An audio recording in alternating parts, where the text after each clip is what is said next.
change. Today our homes look very different, with the vast majority of them being dual income, where all parents work, even when there are young children within the home. So in terms of legislative priority and administrative priority, the President, Congress has rightly determined that tax reform is the most critical goal in the months and obviously hopefully weeks to come. The stated goal is twofold: enable our businesses to be competitive and thrive, and to provide meaningful tax relief to middle-income families. And we firmly believe that the proposed tax plans will accomplish those dual goals. The details are being worked out between the House and the Senate, but the framework is incredibly positive and will have tremendous impact on achieving those goals of enabling our businesses to thrive and enabling our families to thrive.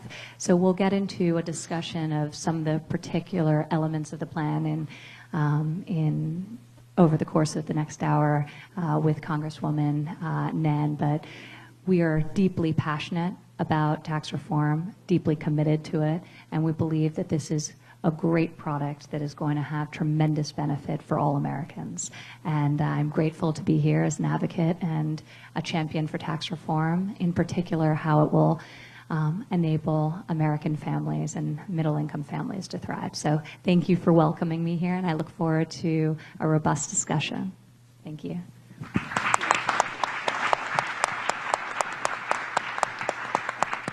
I too have family members that have served in Vietnam, and also most recently as the Air Force and the Army and the Navy, and so I applaud your service. I also had the privilege of participating in the Congressional Gold Medal presentation, and it was a real tearjerker. It's a very moving event, a very honorable, and a real privilege to be amongst so many veterans, so thank you very much. I wouldn't think of any other place to be on Veterans Day than here in Maine. Thank you. Structural integrity is really important to your business. I know it well because I have spent 30 years prior to being U.S. Treasurer in the packaging business. No competition, Derek. Don't worry about it, okay? And I actually can tell you how many corrugated boxes can go in a 40-foot trailer. About 2,300, if done right. Okay. So coming here was a real treat. Just the smell of your work, your product, tells me that this is a vibrant company. I mean, every shelf is filled, and they told me, don't lean against the styrofoam, you're going to get dirty. I said, huh, I thrived on that. That brought wealth to my family, so thank you very much for inviting me here. Not only is structural integrity important to you, but it's also important for our economy. And that being said, as indicated earlier by both the Senator and Ivanka, it's been a long time since tax reform has taken place, and especially for small business. You know, tax reform for small business, the last time, at least a data point that I have, is World War II for small businesses. So it's long in coming, and I look forward to continue elaborating on those particular points that are beneficial to small business in this tax reform. It's a unified effort. It's both the House and the Senate and the White House. And it's not a Democrat or Republican or independent. It's a unified effort to do it right for all Americans. Thank you.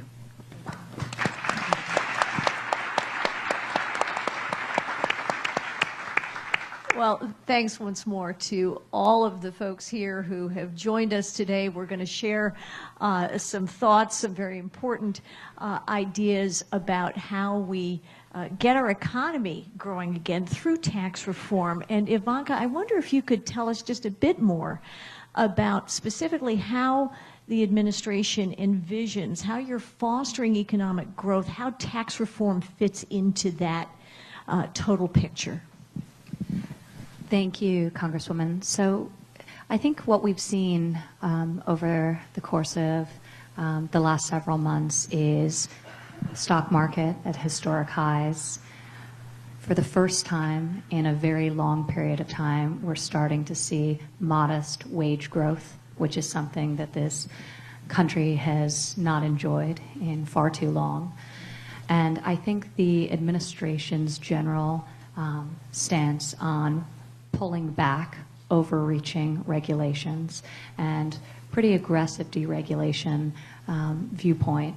Not all regulation is bad, but a lot of regulation does not achieve the intended goal and places tremendous burden on business, particularly small business, that doesn't have the margin or the ability to deal with overreaching regulations. So I think the combination of deregulation with pro-growth policies coming out of the White House, workforce development, skills training, technical education, the priorities that we're focused on as we think about developing the workforce of the future to enable our American citizens to be able to thrive in the modern economy, and that combination of workforce and education, and how the administration is being very thoughtful, and it's on a personal level a real focus of mine on apprenticeship and skills training.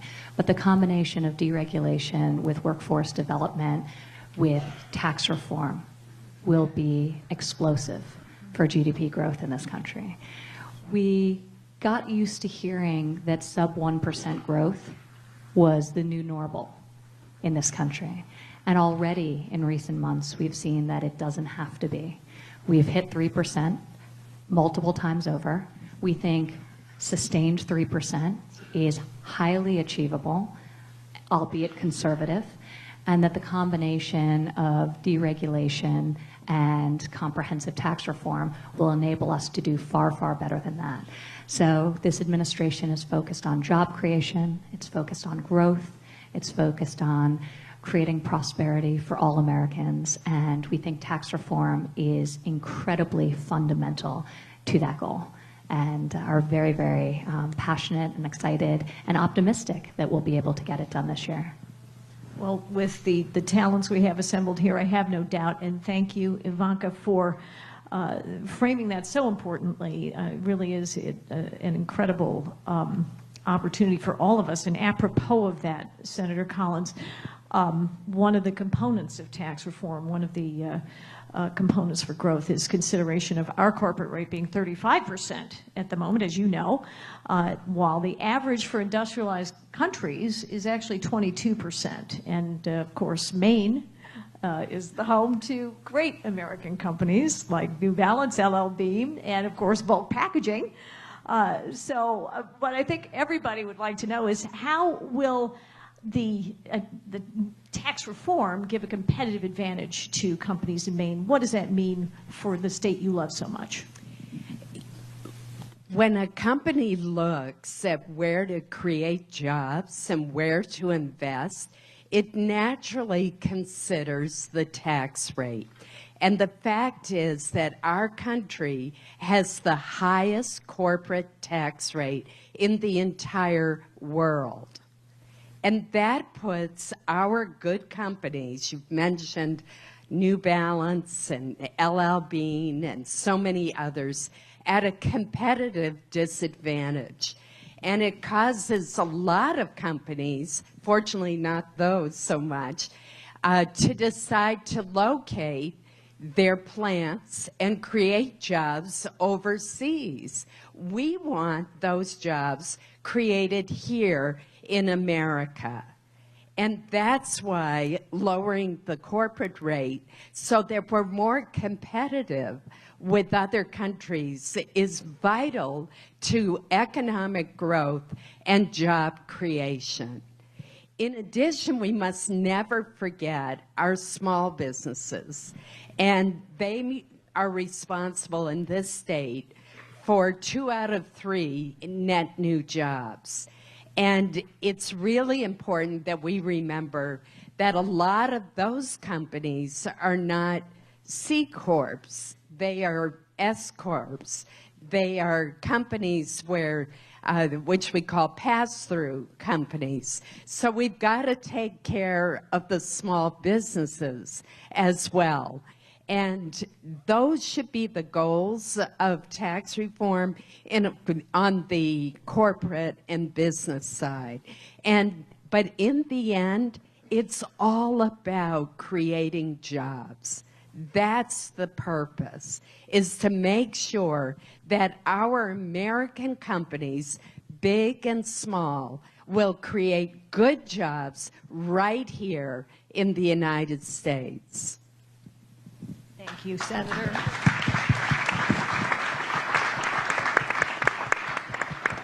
And for all the hardworking folks who are listening to you right now, Jovita, you, of course, have a wonderful American story, and you started in your own small business and, of course, moved to become a very important executive in a very big business in this country, very important one. Can you offer some thoughts about, more specifically, just expanding on what Senator Collins said about how tax reform will help small businesses? As both Ivanka and the senator were speaking, I thought about the 3% GDP. If we could continue that for 10 years, we probably could anticipate 12 million new jobs, about $10 trillion to economic activity, and about a contribution of $3 trillion to our budgetary deficit. And those are some powerful numbers.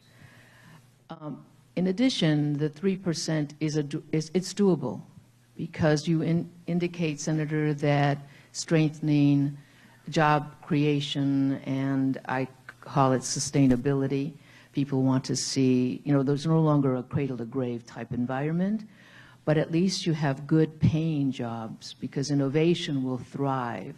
When the GDP is thriving and companies come back and they invest in their employees and they invest in research and development, there's opportunities for promotion within these infrastructures, these small businesses. And you're right, I did start out in the private sector, and I spent 30 years in the private sector on a very strong trajectory. Much like the trajectory that I've learned, Senator, that your employment is rebounding. So there's several hundred new jobs since the recession, and that's great news. The foreclosures in the community are improving, and home sales are improving. Those are variables that are indicators when there's job stability, job creation, and stronger wages. And that's what this tax reform is looking to do. When I said World War II, small business reform, tax reform, if this tax reform plan is accepted, we will see a 20% tax rate for small businesses, which is the lowest they would have realized since World War II. That's a significant impact. Not only is that a strong component of the tax reform, but also the amount of investment that we can continue by capital expenditure. In the next 10 years, 100% deduction could be realized. And that means, when I said job creation, it's because now the small business owner can invest in their infrastructure, can invest in research and development and the education of their employees. Because one of the things that really cuts short immediately when budgets are tight is training. Training and marketing. And marketing is the backbone of projecting your business out. And training means the skill sets of your employees are not static. So those are the real the byproduct of a good economy.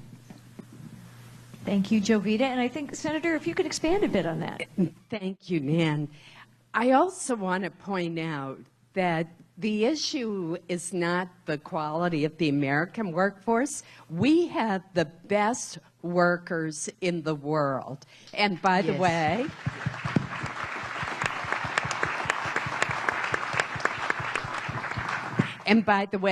Maine has the best workers in the United States. Just want to put that on the record as well. But if a business is faced with a tax code that actually penalizes them for creating jobs in this country, a lot of them are going to choose to go elsewhere.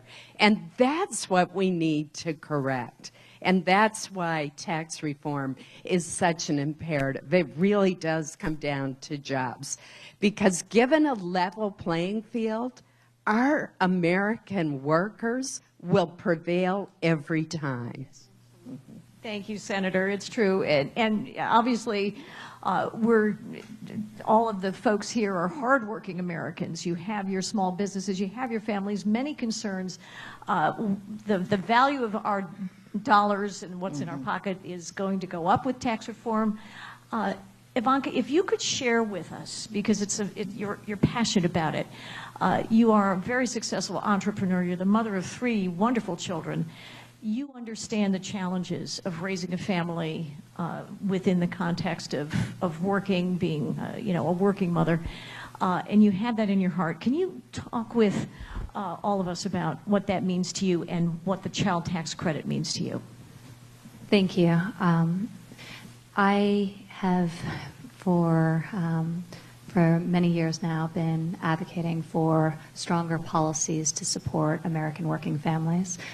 I realize how complicated it is to manage the competing demands of work and family, yet I have tremendous resources available to me to help me do it. And too few people are able to get the help that they need. So as part of tax reform, the administration was committed to 2 critical goals. The first we just spoke about, leveling the playing field, enabling our businesses to be competitive, enabling our businesses to thrive, creating jobs, creating wage growth. That is a core pillar. The other is supporting the American working family and recognizing how expensive it is to raise children, how hard it is, and this disproportionately falls on the shoulders of women when they have to leave the workforce to provide unpaid care from minors or adult dependents, which is increasingly a problem and something that Senator Collins has been a huge champion of, elder care and supporting families who are supporting adult dependents. So as part of tax reform, I am incredibly excited to see a materialization of some long-stated goals around expanding the child tax credit to put more money back in the pockets of hardworking Americans at a time when they need it the most, when they're raising their families. So currently under both the House and the Senate bill, it's dramatically expanded north of today's $1,000 per child. The refundability under the Senate plan, which I'm very happy to see, has been increased over the current level of $1,000. There is an additional credit for the benefit of non-child dependents. In the Senate, it's at $500 per non-child dependent. In the House, it's at $300, including the filer and the filer's spouse. These are really important, good ideas that will ensure that this tax plan provides relief to middle-income American families, and that's what we want to accomplish. One other thing I'll mention, because it's spoken about less, but I think incredibly important, is the number of families that will benefit from this credit are going to be expanded dramatically. So right now, to benefit from the CTC, you as a family need to be making $75,000 or less. So that is being raised both in the House and the Senate to encompass many more families in recognition of the costs of caring for children and providing them with education and the resources that they need to thrive. Also, as part of both the House and the Senate bill, the existing child independent care credit is preserved. The adoption credit is preserved. The elder care credit is preserved. So when you think about what's been eliminated, it's the loopholes. the things that the lobbyists have inserted over the years, and you think about the things that have remained, the credits that have remained intact, it's those who have large constituents but no lobbyist group, families, and supporting families. And that's what we want to see in tax reform, not the credits that benefit very specific industries, but the credits that benefit the American people and American families. So I am very excited about where the debate is today. Hopefully the bill only gets enhanced from this point forward, and I think it's very consistent with the president's goal of supporting American working families as they exist in the modern economy.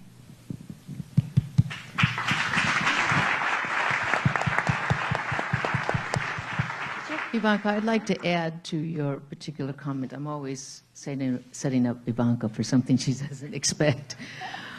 But when you talk about the senior care and also child care, that's really, really important. I also visit a lot of small businesses and town halls, smaller than this group. But when I speak to them, at least 77%, and we can verify those numbers, believe that the tax structure has a lot of loopholes and there's not a level playing field. And about 72% of the people say that it's too complicated.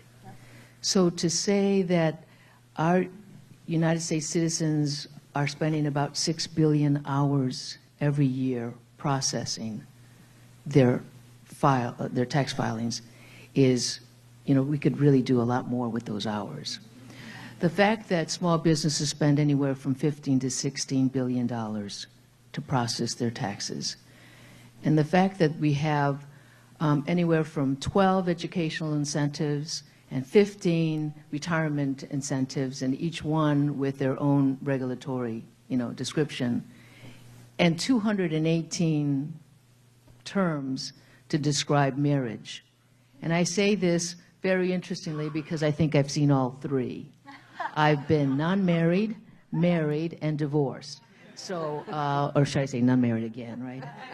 Okay. I won't go into the numbers, but yes, that is very important to the you and me in this society.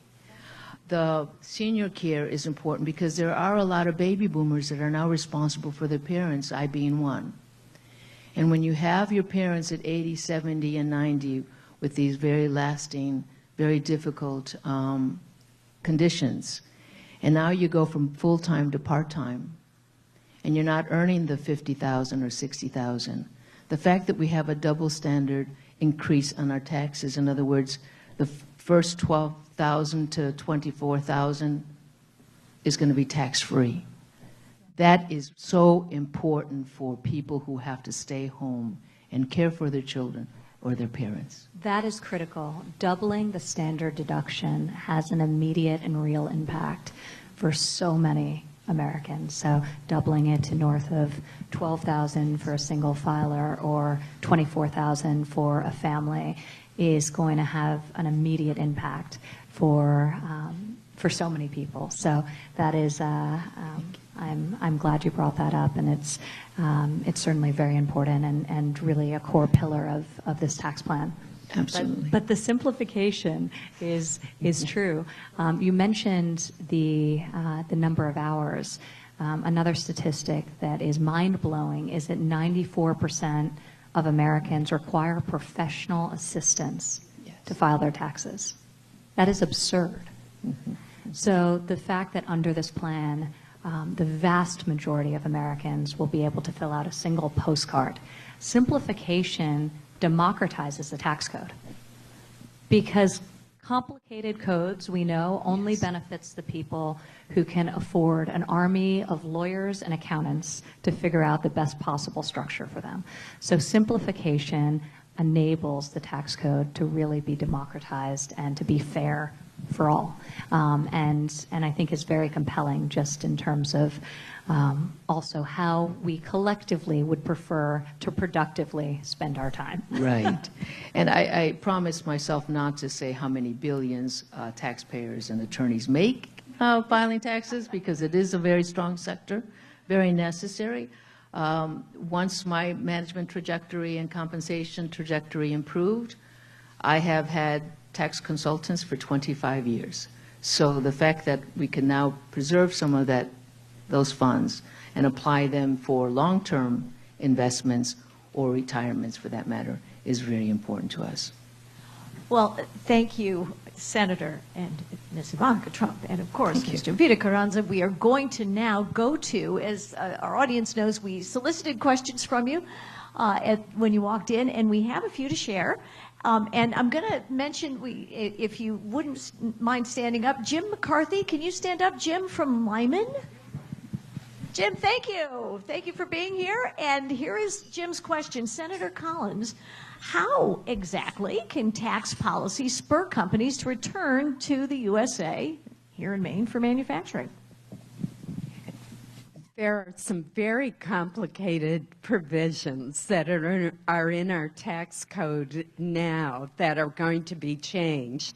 And one is that we're going to reduce the corporate rate, which, as I mentioned, is now the highest in the world. So that'll be an incentive. The other is that there are companies that have parked a lot of their capital and profits overseas, because if they come back, if they bring those profits back to the United States, they're going to be hit with that 35%, potentially a 35% corporate rate, or at least the difference between what they have paid in the country they're located and the 35% rate. So we're going to go to a new kind of tax system called the territorial tax system. And that's what most of the world uses. And that will encourage companies to bring back to the United States profits from overseas and invest them right here in this country.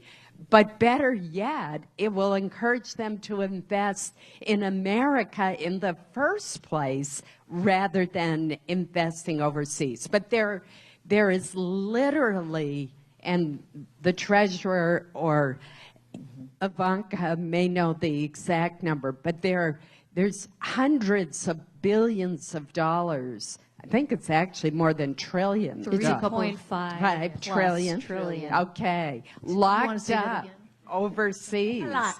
A lot.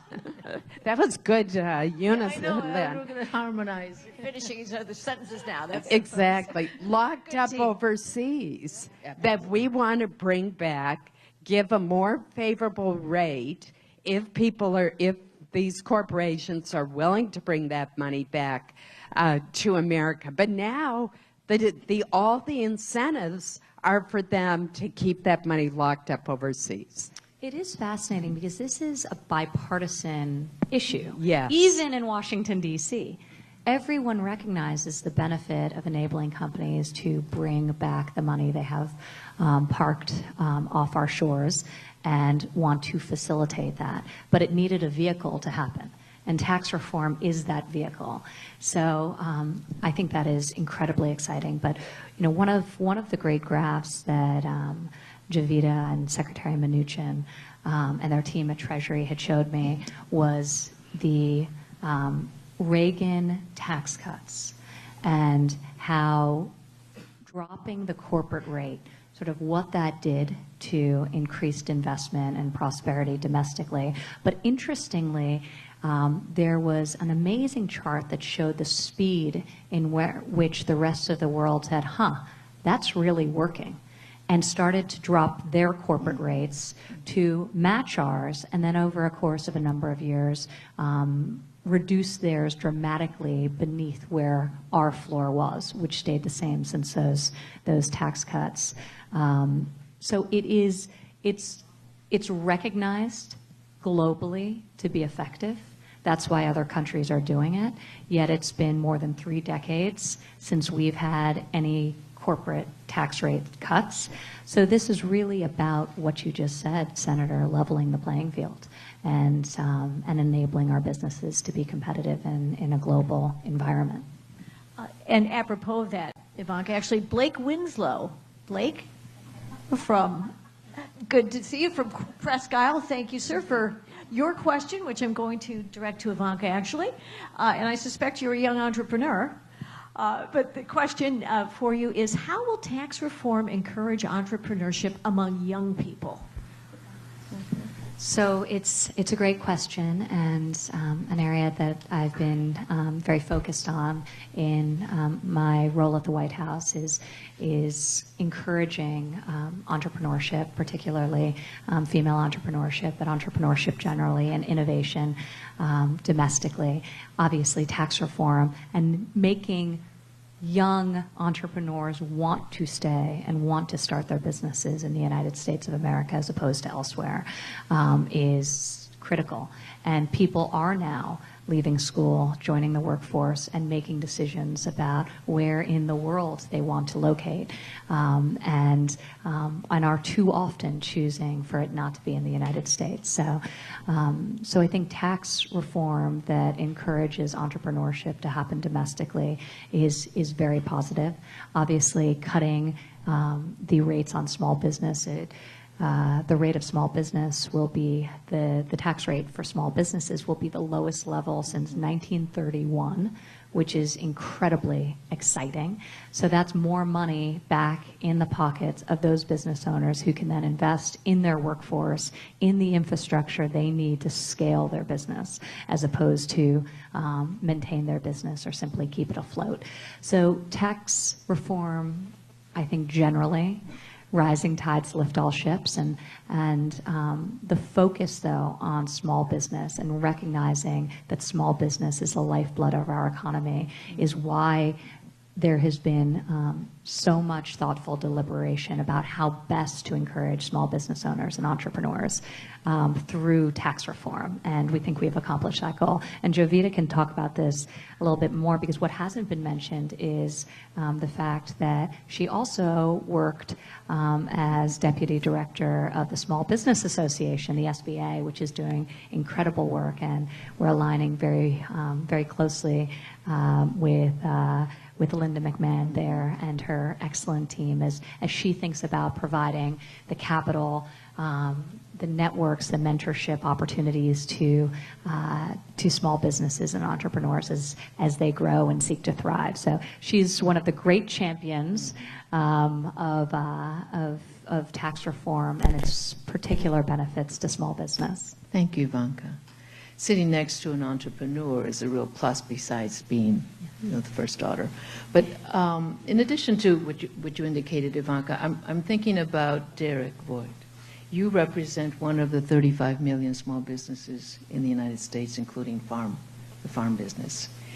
And Linda McMahon, the administrator of SBA, is very focused on the amount of regulation, the amount of fees that banks charge for access to capital. The most significant growing population in that small business sector are women, especially the Hispanic women.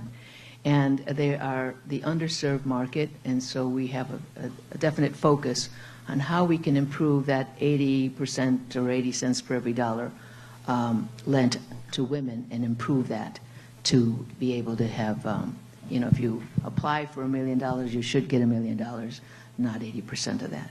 That's one point. The second point is that this administration, this president has stated, for any one regulation you put in, you remove two. And that will inspire the youth to innovate and to take advantage of the market and create businesses, because sometimes we are so over-regulated, you say it's not worth it. We have all these permits, we have to comply, it costs to comply, I have to have a particular staff to support that compliance, and I don't have the budget. So the less regulatory, Senator, that we can sponsor, the better for our young aspiring entrepreneurs. In addition to the regulatory and access to capital, innovation starts at a very young age. We have entrepreneurs still in high school. So, as you stated, Senator, we have the best work ethic and innovation and brains in the United States, and we would like to retain them. You know, repatriation of funds. We talked about the 2.8 million or the 3.4 trillion. When corporate America can bring back those trillions into the United States, they reinvest not only to share owners, but they reinvest in their infrastructure and their young employees. There'll be promotion opportunities, better wages, more R&D, and then obviously more opportunity for all Americans. Thank you. We have Hannah Abbott's question. Hannah? Hannah from Portland. Thank you, Hannah, for being here. And Hannah has a question for you, Ivanka. What advice do you have for a young woman who wants to start a business? And I think all three of our commenters can talk about that, starting with you, Ivanka, please. I am always in awe of entrepreneurs and small business owners because it's really hard. And we were talking about some of the unique barriers for women entrepreneurs and women in business that are very real and that we're working to deconstruct in terms of relative lack of access to capital, networking opportunities, mentorship opportunities, and so we're very focused on changing that dynamic. But I think as an entrepreneur, I think recognizing the enormous challenge and grit and perseverance that's required to succeed, but also for so many women, they choose to become entrepreneurs out of an inspiration to do it their own way and to leave a corporate, outdated, regimented work environment that doesn't enable them to have the flexibility. And this is men and women alike. We're seeing increasingly that people are inspired to start their own businesses and create their own workforces as opposed to joining workforces that don't allow them to have the balance and flexibility and to prioritize their life's goals in the way that they would like. Not that there's any less work. The entrepreneur and the small business owner, you never leave it at the office. You take your work with you.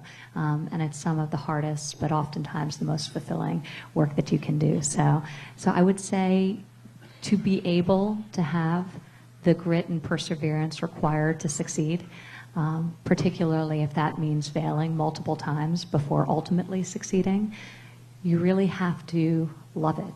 You have to love what you do. You have to love the business you create. We were talking about corrugated boxes a few minutes ago. You have to love boxes, which I think a lot of people in this room do. But it's real if you don't have that deep passion for the business that you're creating, and if you are not wildly optimistic in your viewpoint towards what you can accomplish, you just won't be able to achieve your goals. So find what it is that you love doing, and hopefully we'll create the environment from a regulatory perspective, from a licensure perspective, and from a tax perspective that will enable you to achieve your dreams and accomplish your goals. Thank you, Ivanka. Senator Collins is a great leader in the Senate of women and a mentor of women. Well, it's hard to top that advice. I would just say to not be afraid to take risks, that oftentimes people don't have enough confidence in their abilities, and they talk themselves out of following their dream and doing what they really want to do. My second bit of advice would be to choose a mentor, to look for role models and people who can help guide you on your way. I know that when I worked for SBA as a regional administrator, that we had a wonderful program called SCORE, I think it still exists, that matched up experienced business people with entrepreneurs who are just starting out. And I think that kind of mentorship is so important. But Ivanka also said something really important, and that is, it's sort of the old saying of, if at first you don't succeed, try, try, try again, that a lot of entrepreneurs don't succeed at first, but they keep at it. They have the drive to do it. And then they do succeed because they don't give up. Thank you, Senator. And if we can have a word from our U.S. Treasurer, Jovita Carranza. In summary, the SCORE, I served on their board, and they still have about 10,000 volunteers, and I believe you have some here at Maine. You also have CDFI, the Community Development, and they're accessible to you. There's about 9 here in Maine. They're very successful. They've contributed over 900 million since their inception in 1994. So great opportunities, great access. The SCORE, the SBDCs, which are small business development centers, as well as women business centers. You are tax payers, and it's free service, free education, free training, free seminars. So it's accessible over to 70 you. of them across the Yes, country. yes. They're tremendous resources, these entrepreneurship centers. So there's, as they indicated, find a mentor, a coach, and the available resources locally, and never give up.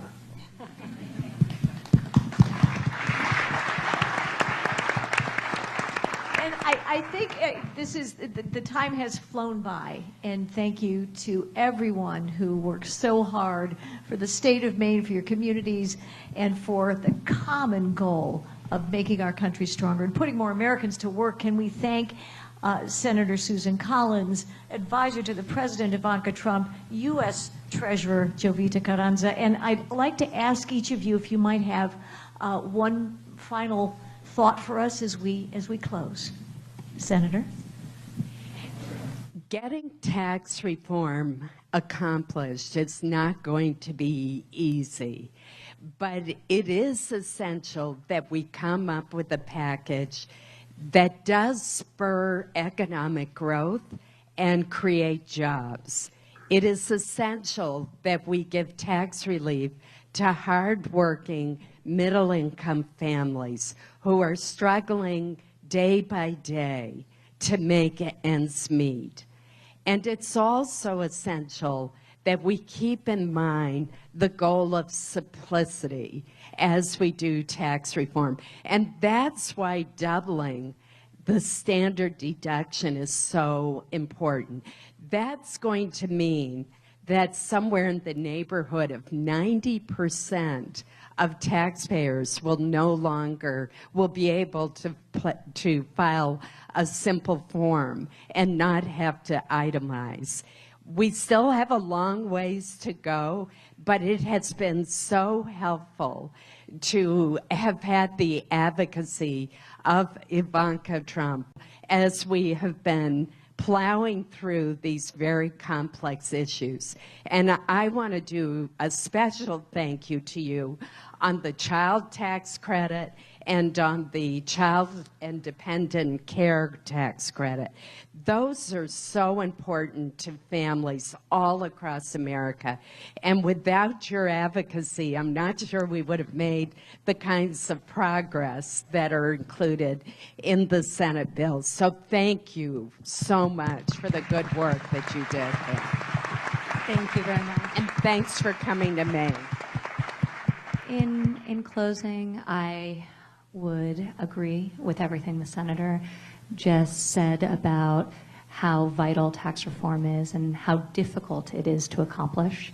If it was easy, it would have been done already. Decades would not have passed, but we're going to get it done, and in large part because we have great champions like Senator Collins who deeply believe in this plan and how it will benefit middle-income American families and create prosperity for all Americans. So I am very optimistic. We are unified in our goals, and we believe we'll accomplish this, and we'll be very proud and excited to have done just that. So thank you for the warm hospitality that you've shown me here in Maine. I don't want to actually leave.